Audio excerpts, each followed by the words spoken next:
அன்பிற்குரிய சகோதர சகோதரிகளே, நம்ம மீதான ஏக இறைவனுடைய அமைதியும் கருணையும் நிலை கட்டும். இன்றைய வீடியோவில் பாலஸ்தீனத்தின் நிலையை பற்றி ஒரு உண்மையான அப்டேட் சொல்ல போகிறோம். இப்போது வரைக்கும் இஸ்ரேல் அரசாங்கத்தினுடைய தாக்குதல்கள் 740 நாளாக நடந்துக்கிட்டே இருக்குது. ஆனால் கடைசி 5 நாட்களாக ஒரு சமாதான நிலை எத்தியிருக்கு. யூனிசெஃப் இன்று வெளியிட்டிருக்கும் ரிப்போர்ட் அதிர்ச்சியாக இருக்குது. காசாவில் இருந்த வீடுகளில் 10ல் 9 வீடு முழுசாக அழிஞ்சிடுச்சு. அதில் இருந்து வாழ்வாதாரம் முழுசாக கேள்விக்குறி ஆயிடுச்சு. பாலஸ்தீன மக்கள் இன்று தண்ணி, சாப்பாடு, மருந்து இவைகளுக்காக தவிக்கிறாங்க.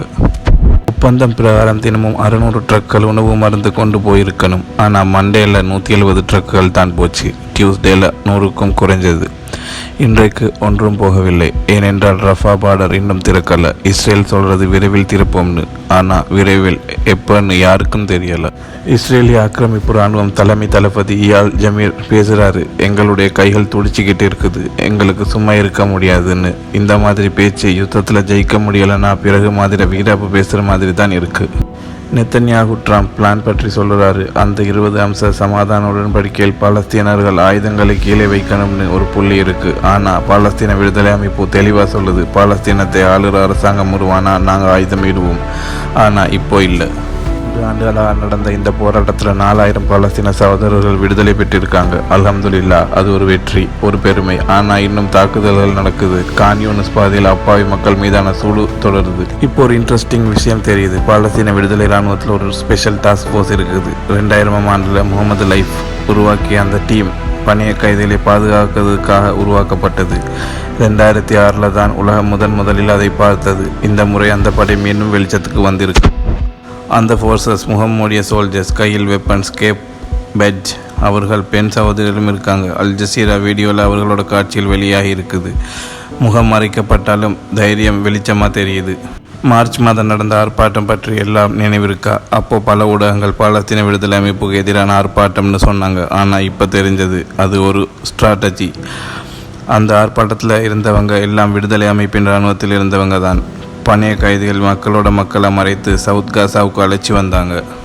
ஒரு பணைய கைதி சொல்கிறாரு, நாங்கள் வடக்கு காசாவில் இருந்தோம். அவர்கள் ஆர்ப்பாட்டம் போல நடித்து நம்மை கொண்டு வந்தாங்க. ட்ரோன்கள் மேலே பறந்துக்கிட்டு இருந்தாலும் யாரும் நம்மை அடையாளம் காண முடியலை. இதுதான் பாலஸ்தீன போர்சஸின் கமாண்டிங் லெவல். அந்த பணைய கைதிகளின் விடுதலையின் போது கூட பாலஸ்தீன வீரர்கள் அவர்களுக்கு வீடியோ கால் பண்ணி குடும்பத்தோடு பேச வச்சாங்க. எவ்வளோ மனிதத்தன்மை! எங்களை அடிமைகளாக வைக்கலை, மனிதமாக நடத்தினாங்கன்னு சொன்னாங்க. ட்ரம்ப் கூட சொல்கிறாரு, பாலஸ்தீன விடுதலை அமைப்பு சில துரோகிகளுக்கு எதிராக எடுத்துக்கொள்கிற நடவடிக்கை சரிதான். அவர் சொல்கிறார், அந்த யாசர் அபு ஷபாப் குழு மோசமானது, அதை கட்டுப்படுத்தணும். ஆனால் மஹ்மூத் அப்பாஸ் வேறு மாதிரி பேசுகிறாரு. அது மனித உரிமை மீறல்னு. அது தான் வேதனை. சொந்த தேசத்துக்கு எதிராக பேசுகிற தலைவர்கள். அல்லாஹ் பெரியவன். உண்மையிலேயே இவர் யார் பாலஸ்தீனத்தை ஏமாற்றுறாங்கன்னு உலகத்துக்கே காட்டுறான். பாலஸ்தீன விடுதலை அமைப்பு போராடுறது சுதந்திரத்துக்காக. இது வெறும் யுத்தம் இல்லை, இது நியாயத்துக்கான போராட்டம்.